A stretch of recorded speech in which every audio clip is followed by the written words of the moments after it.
நம்ம சேனல் வெற்றிகரமாக 250 சப்ஸ்கிரைபர்ஸ் தாண்டிடுச்சு. ரொம்ப நன்றி உங்கள் ஆதரவுக்கு. இன்றைக்கி நம்ம என்ன பார்க்க போகிறோம் பார்த்தீங்கன்னா, ரொம்ப முக்கியமான ஒரு இம்பார்ட்டண்டான டாபிக், ஒரு இன்ட்ரெஸ்டிங்கான ஒரு டாபிக் கூட.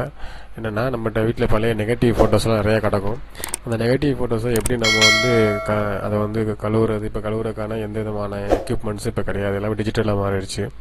அப்போ அந்த நெகட்டிவ் ஃபோட்டோஸை எப்படி ஃபோட்டோஷாப் யூஸ் பண்ணி நார்மல் ஃபோட்டோவை கன்வெர்ட் பண்ணுறதுன்னு சொல்லி நீங்கள் பார்க்க போகிறோம். ஃபஸ்ட்டு நீங்கள் அந்த நெகட்டிவ் ஃபோட்டோஸ் வந்து ஓப்பன் பண்ணிக்கங்க. என்ன ஃபோட்டோஸ் இருக்கோ அந்த நெகட்டிவ் ஃபோட்டோஸை நீங்கள் வந்து ஓப்பன் பண்ணிக்கங்க.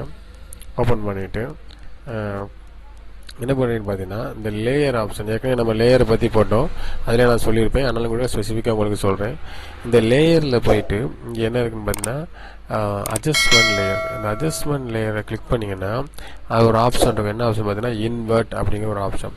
அந்த இன்வெர்ட் அப்படிங்கிற ஆப்ஷன் நம்ம கிளிக் பண்ணிங்கன்னா போதும், ஆட்டோமேட்டிக்காக அந்த இமேஜ் பாருங்கள், நெகட்டிவ் உள்ள இமேஜ் என்னது ஆட்டோமேட்டிக்காக உங்களுக்கு என்ன ஆயிடுச்சு, நார்மல் இமேஜாக மாறிடுச்சு. அதே மாதிரி இன்னொரு இமேஜ் கூட பார்க்கலாம். இந்த இமேஜ் பார்ப்போம்.